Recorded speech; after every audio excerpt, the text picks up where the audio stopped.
Hi, everyone. Welcome to week 2. We were originally going to talk about social media emotionality or affects this week, but we switched and we're going to talk about selfies and the networked self this week instead, because I think it's good for us to maybe have something that's a little bit more visually grounded. And then next week, we'll talk more about the ways that emotions are studied, manipulated, and depended upon to sway algorithms, drive engagement, all of those things. I want you to still be thinking a little bit about that as we're moving forward this week. Think a little bit about emotions in relationship to the ways that we look at and talk about selfies culturally. We have 2 texts we're going to look at today. We're going to look at one from Katrin Tiidenberg, and the other is a multi-authored article. I shared with you guys a video for week 1 about how best to read academic journal articles. Hopefully that will come in handy for you. I know it is not always the most intuitive reading, and there's a real tension, I think, between how you read this article from Computers and Human Behavior versus how you would read Dr. Tiidenberg's much more narrative, flowy book chapter.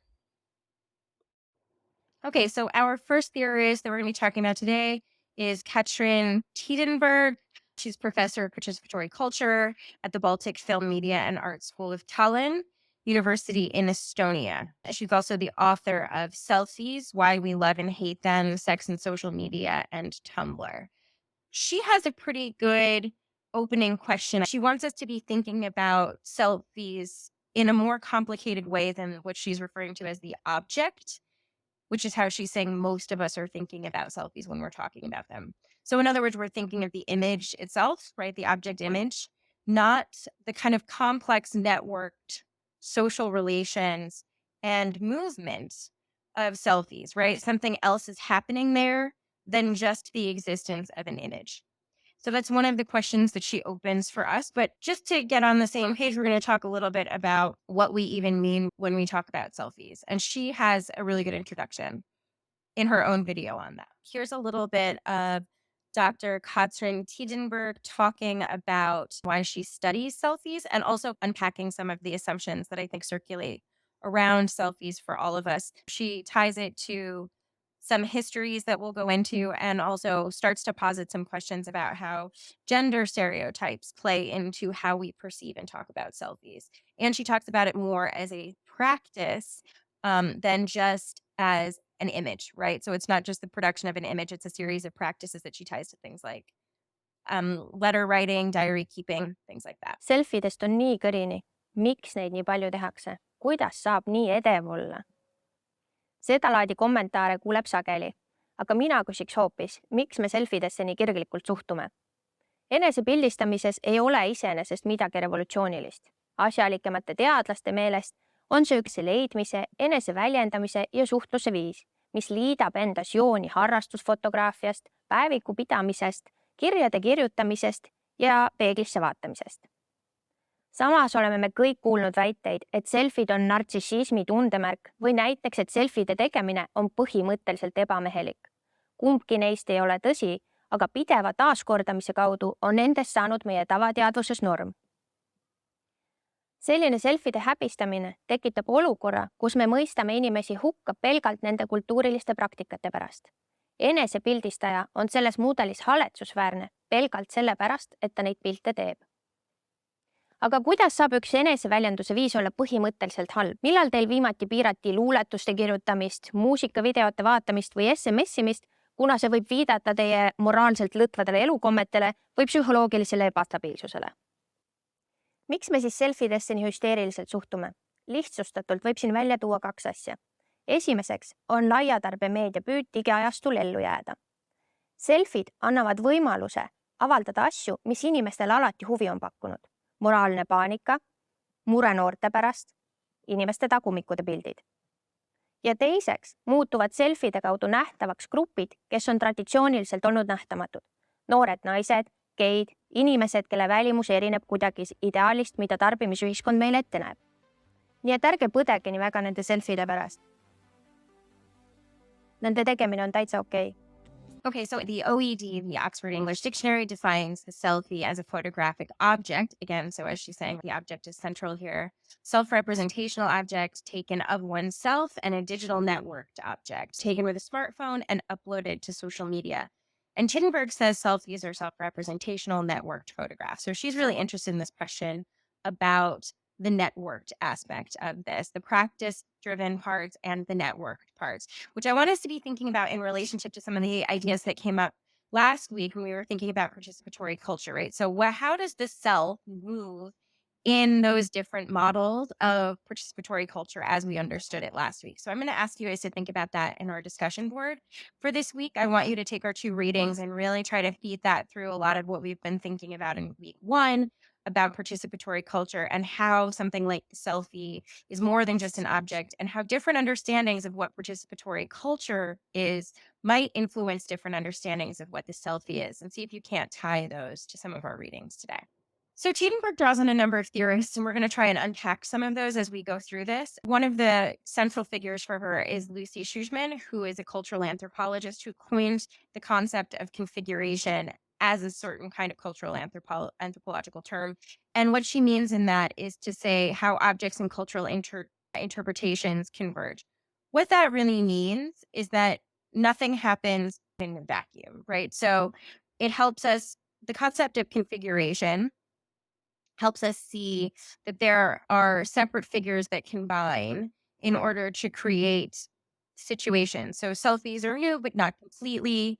So the impulse to represent the self has been with us for a long time, and we'll talk about that more in a minute. But there are also factors that have changed as far as the expansion of the digital landscape, access to sharing those images in a participatory culture kind of space. And so that's how we can think about configuration. One of the things she does that's really helpful is she describes that what it is that marks the selfie as a selfie, distinct from other kinds of self-representation, using Schussman's concept of configuration, right? And so she says in order for it to be a selfie, it has to have all of these three elements together. It has to be a visual self-representation, it has to be photographic self-representation, and it needs to be networked self-representation.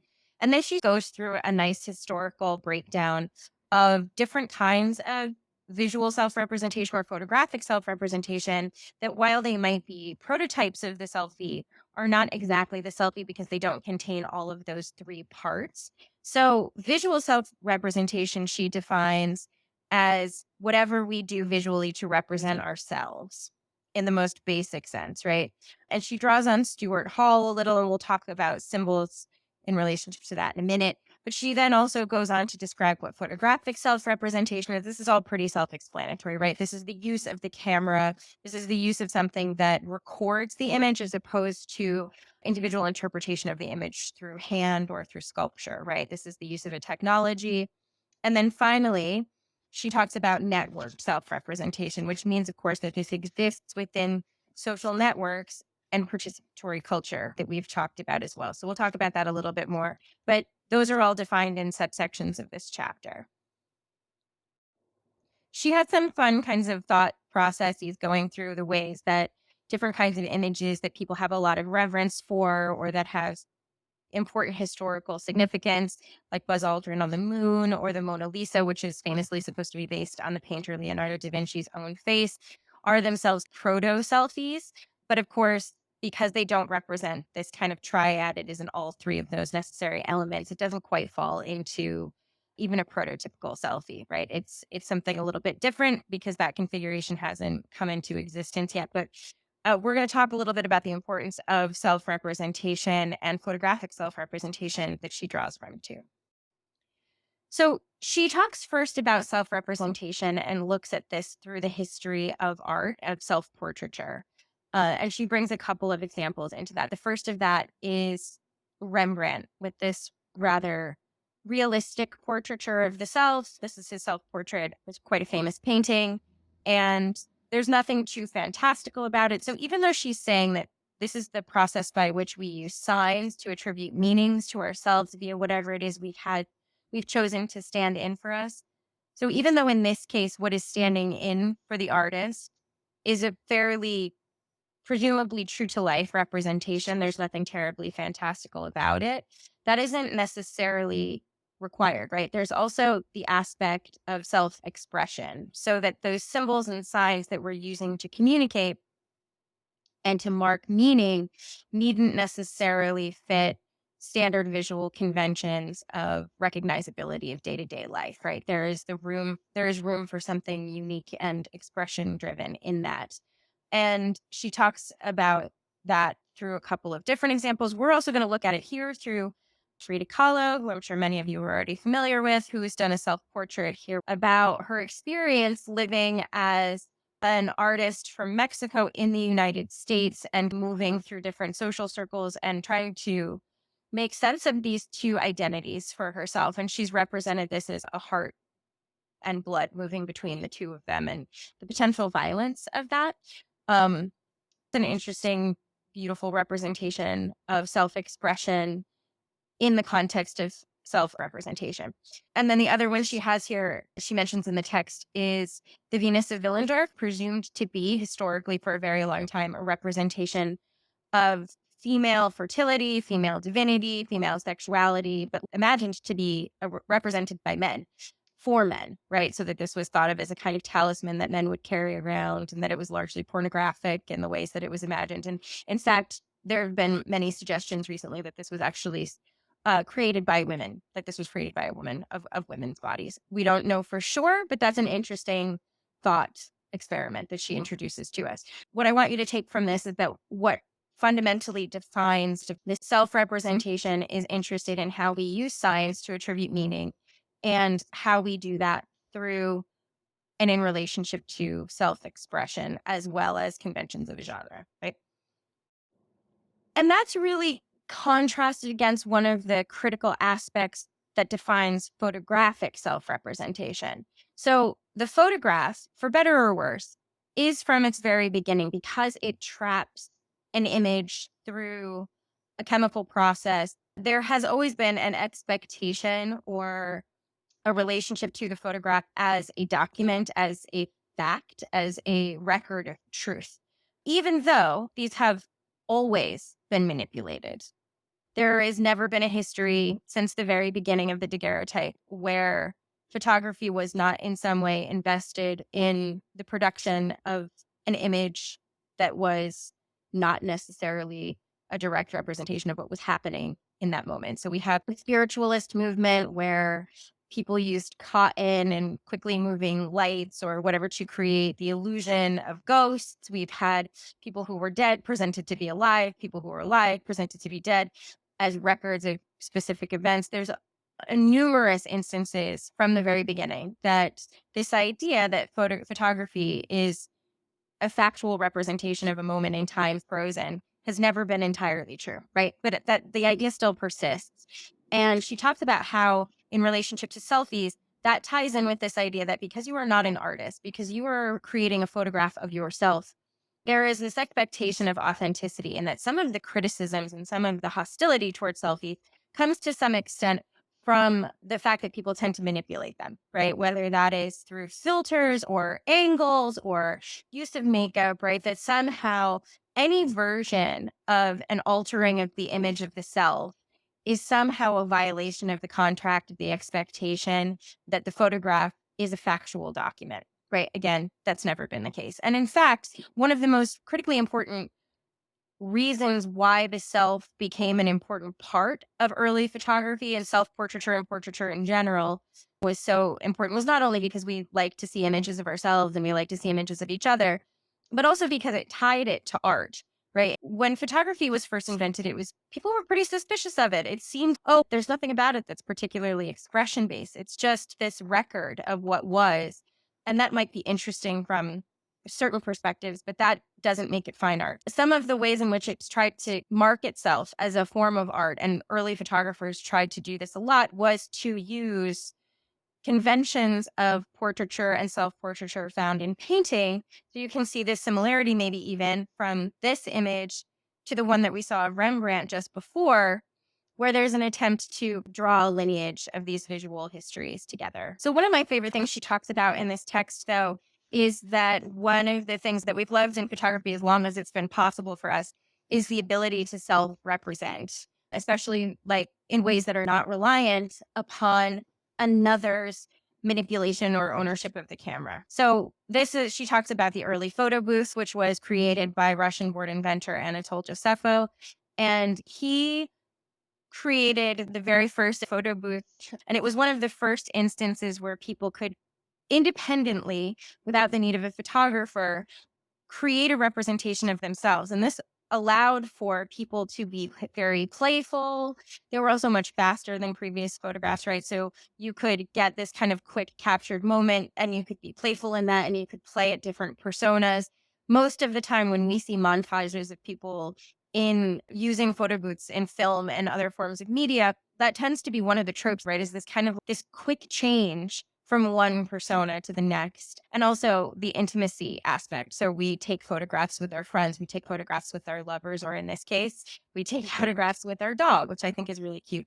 Fun aside, one of the earliest photographs that is in human record of daguerreotypes, from the very beginning, we took pictures of cats, just in case anyone's curious. I just think it's amazing to think about how important cats have been to meme culture, TikTok, Instagram, that they have always been part of our photographic history. But yeah, so the photo booth is important because it is the beginning of this opportunity for those of us who are unskilled, who do not necessarily have control over the technology of the camera for the self to be able to make these kinds of images of ourselves. So, but then we start to see the expansion of access of the technology itself in the home in portable, mobile ways. Photography becomes more everyday, which is part of its tension actually of always fighting to be marked as art as well, right? Because it is so accessible. This is something Tiidenberg thinks about a lot. It's everydayness. She talks about the consumer grade cameras that start to emerge in the 1960s, particularly Kodak running cameras that are this key example. They're easy to carry. They're used for home, for the family, like to represent itself or the individual for that matter. And this really changes people's relationships to photography. And it becomes a part of everyone's life that the documentation of the everyday and the recording of the everyday as she ties it to journals and letter writing as ways of communicating and recording precious moments or whatever that might be starts to happen in this way that's really visual and that represents not only the family and those around us, but often the self as well. And of course, art is not exempt from this interest in the everyday, too. Growing up at the same time of the increasing everydayness of access to photography, we also had the increasing interest in the everyday in other forms of art that were not photographic, right? So if you see her on the left, this is an image of a famous piece by Marcel Duchamp in 1910 when he took a urinal from off the wall, theoretically, of a bathroom and signed it, but with a pseudonym that's not his real name. Mutt is not his real name, and used it as and put it on a pedestal and said, "This is a piece of art." Right now, truth be told, it comes actually to find out that this was actually a made object and that it was not a repurposing of a pre-existing object in the way that it's suggested. But the suggestion itself is the point, right? That suddenly there came this idea that anything could be made art. Every everyday object could be designated as art in the right context, simply by the statement that it is.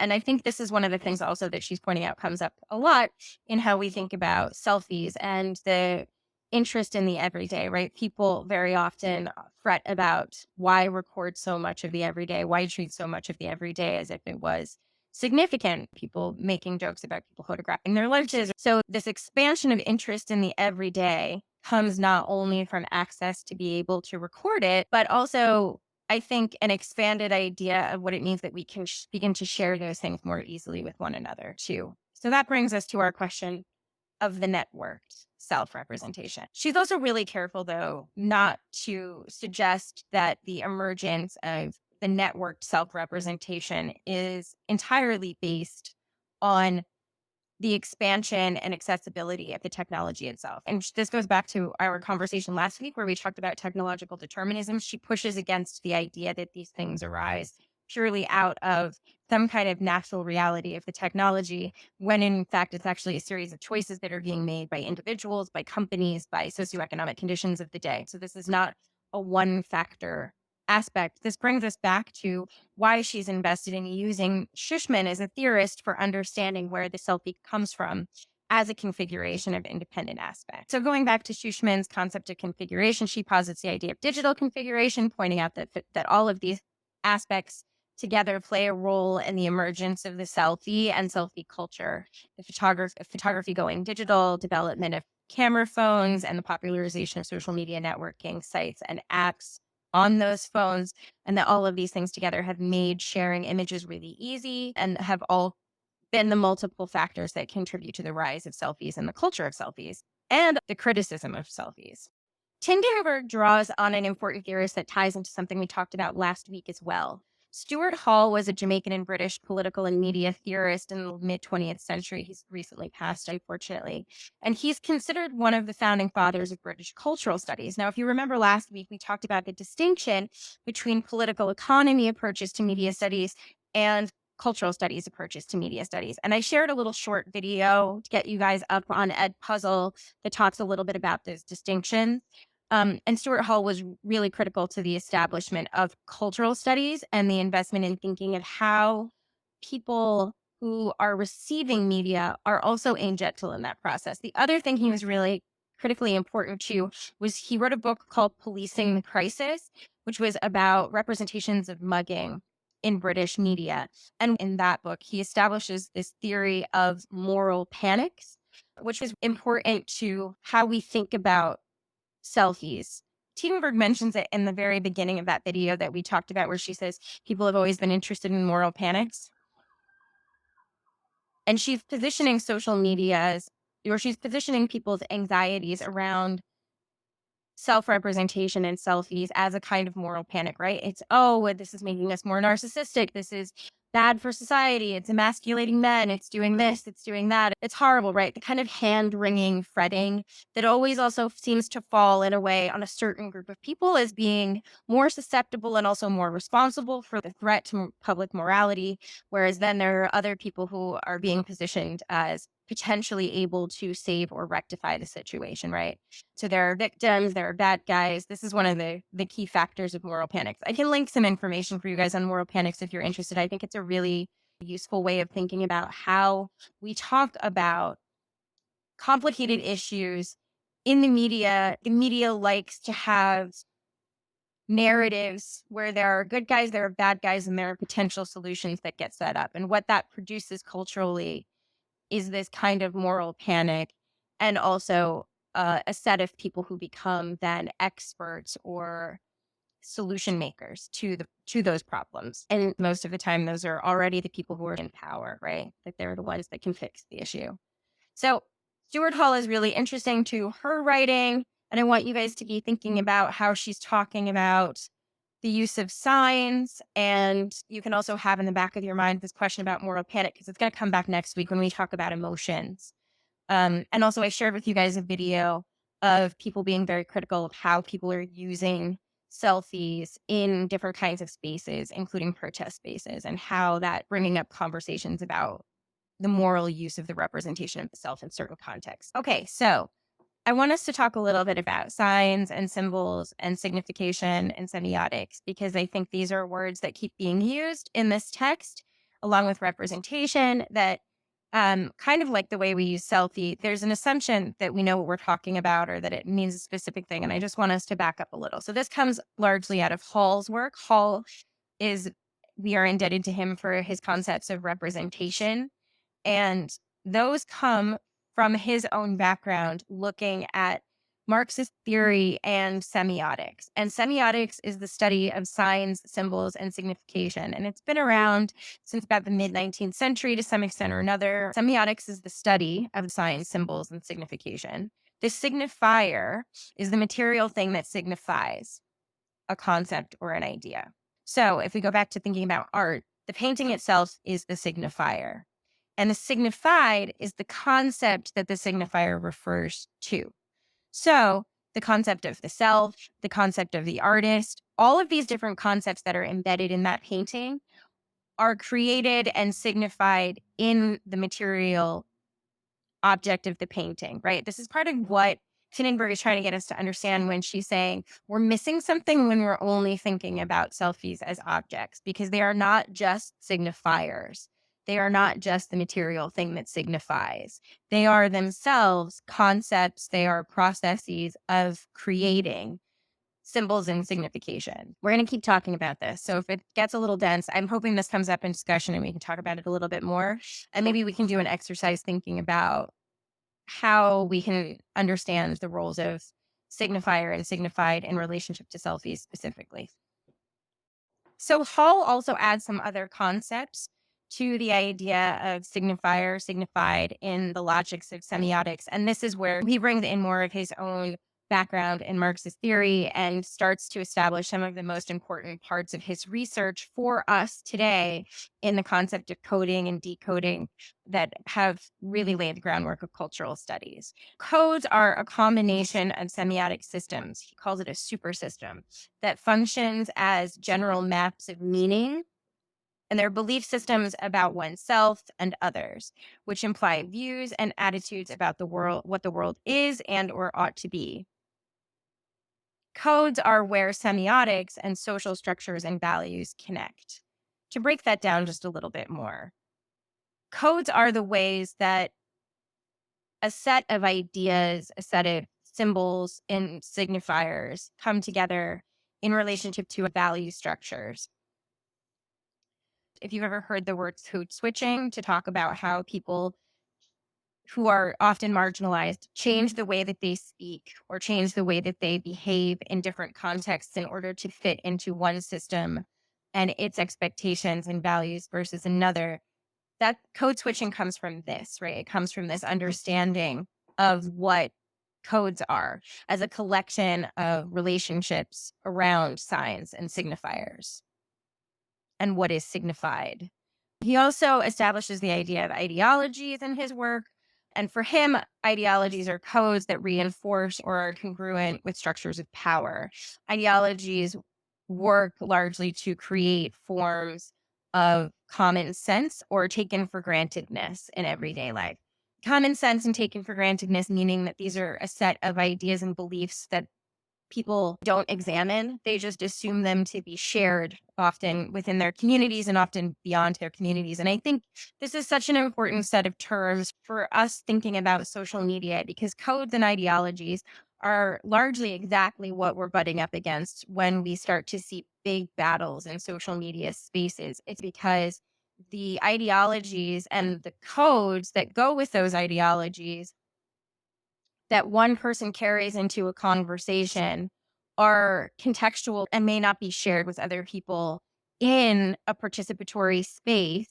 And so then you can have these kinds of huge moments of rupture and embattlement between people who don't understand why, but this is just common sense. Why don't you see it from my perspective? Why don't you agree with my assessment of the world and how it should be, or simply how it is? How can you there's an assumption that there is something deceptive or that the other person is lying or that they themselves have been deceived by others, right? There's this kind of constant embattlement that will happen when codes and ideologies butt up against one another. So this is just an important thing for us to be continually thinking about. Okay, so Stuart Hall takes all of these ideas about signs and symbols and semiotics and signification and signifiers and his thoughts on codes and ideology. And this is where he built his theory of representations.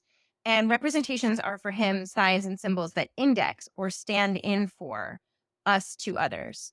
Representation is about trying to think about how we make assumptions about truth and belief of knowing around signs and symbols. So he understands representation as a complex process of using signs to depict something in a particular way.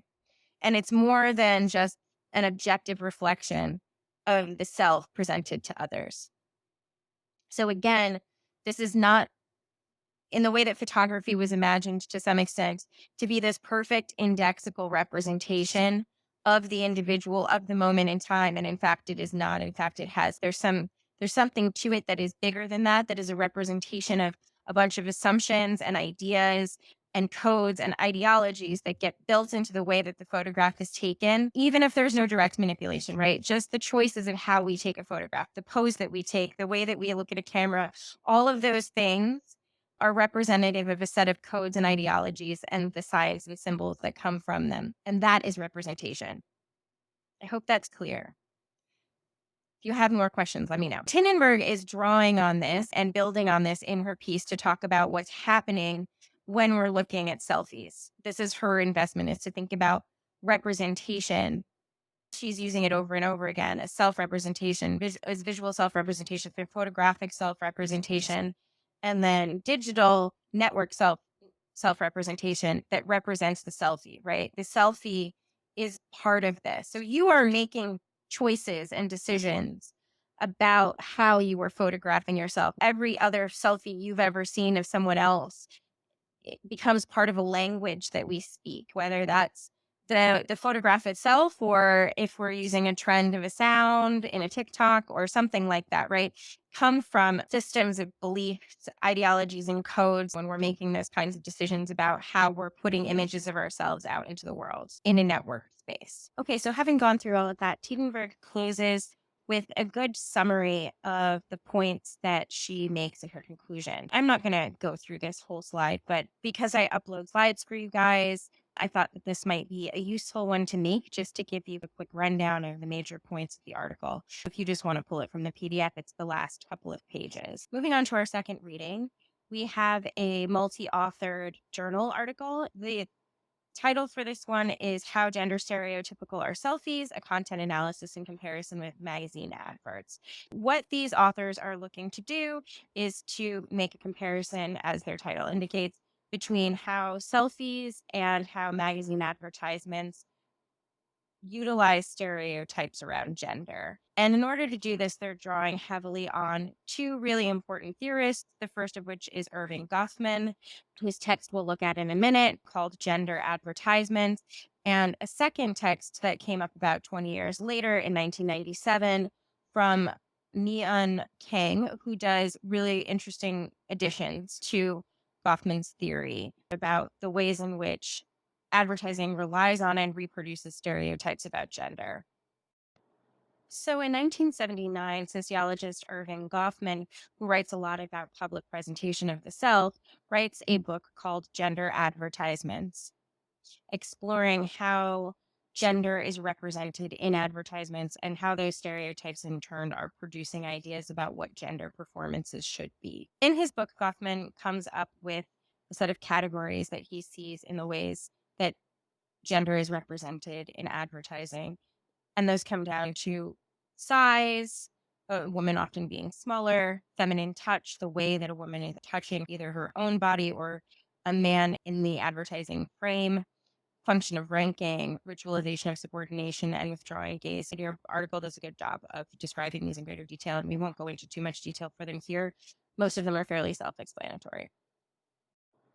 And then 20 years later, in 1997, Mee-Eun Kang amends Goffman's categories of gendered representation in advertising to add body display, enacting some form of body display, which is typically related to being sexualized and in minimal clothing. And this, I think it's fair to say, escalated in the time period between 1979 and 1997 when Mee-Eun Kang was writing her article.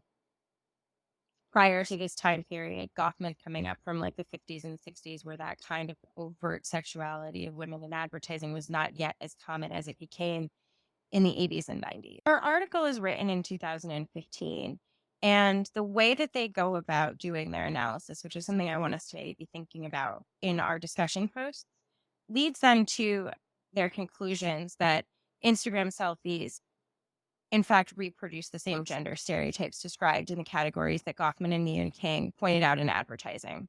And that in addition, they also enact cup face and a greater interest in men demonstrating muscles, and this kind of also this faceless photograph, taking photographs of their own bodies rather than including their faces.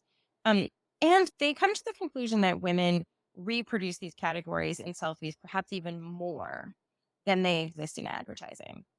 And I just want us to think a little bit about that. Whenever you look at a research article like this, And as you're preparing to think about what your own term project is going to be, consider what are their research questions? How did they conduct their data collection? What was the site of their data collection? Because that's one of the first things you're going to be doing in your proposal, choosing a site. So what was their site? How did they take their samples? What was the size of their sample of the data that they're collecting? In other words, like how many selfies did they look at? Where were the selfies from? What age were the people taking them? How long of a time period were they looking? Was there something seasonal in question? So if they're only looking in summer, are people going to be more likely to be more like less closed, right? For instance. And then how do those choices of how we ask our questions potentially affect kinds of conclusions that we're able to draw? And then lastly, because of the time period of this piece being 2015, I want you guys to be thinking, especially when we get to our discussion post, is there anything missing from their analytical framework that they've taken from a 1979 piece of writing and a 1997 piece of writing that are seeing, for one thing, pretty binary models of gender? Also, what's been changed in the way that people engage in social media, considering this is a pre-TikTok era of social media. People engage with selfies in a different way. Meme culture has shifted to some extent. So, what other metrics could they have considered based on our first reading, too, is another question, right? So, if, for instance, Tiidenberg wants us to think about self representation and the importance of the self in that process, and the self as being in control of the kinds of signs and symbols that they're utilizing, even if they're reproducing things that might be problematic, they're making choices within a semiotic system of signs and signifiers. What do we think about that and the conclusions that get drawn from this? Also, how does this connect to some of our other readings about what it means to participate in a participatory culture where there might be a set of norms, similar with our earlier conversation of codes and ideologies? So I just want us to be thinking a little bit about those things rather than this kind of immediate assumption that individual women are just reproducing what's in front of them, right?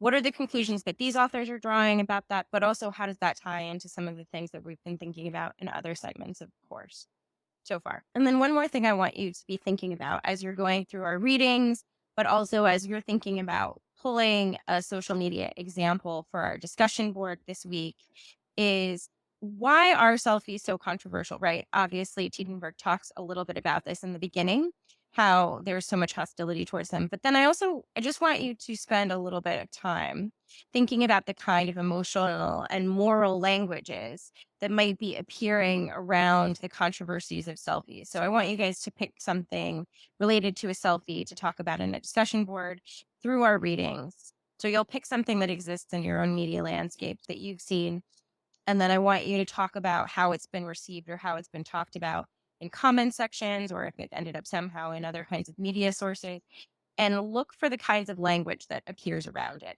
You don't need to spend a lot of time talking about that in your discussion post for this particular week. I just want you to start thinking about that. Start thinking about the language of emotion and morality as it circulates around our self-representations and our engagement in social media, because that's going to be what we're going to talk about next week. Okay, and then the very last thing is, I included in this module, I linked a film. It's a really short film. It's only 8 minutes, called Street Views by Annie Bourbon, who's an artist, which I think is really interesting. I also gave you guys an article from the Smithsonian about an art project by a collective called The Followers. And in both of these, what you're seeing is this kind of tension between the representation of the self and self-portraiture and how we might be representing ourselves to other kinds of technological image making. So Google, for instance, how we exist as a footprint or thumbprint or whatever in various kinds of technologies, and as well how we might also be being surveyed by other technologies without even our knowledge. It's a dialogue between our own representations and the representations that are thrust upon us by the sort of corporate landscape that we live inside of. This is, again, we're going to keep doing this every week. We're always going to have a little bit of a tension between the agency of the self and how media users make choices, and then also the ways in which we are part of a larger system that is constantly also making choices for us or putting us in conditions in which we have a certain set of choices from which to choose. Thinking about those types of tensions, I hope you find these interesting. Again, not a ton of pressure. Feel free to talk about them though in the discussion post if this is one of the things you wanted to think about. Okay, and I guess that will be the end of it for this week. I really appreciate you guys being here. I hope you find the lectures interesting, and I look forward to seeing what you write about this week in the discussion post. Great. Take care, guys.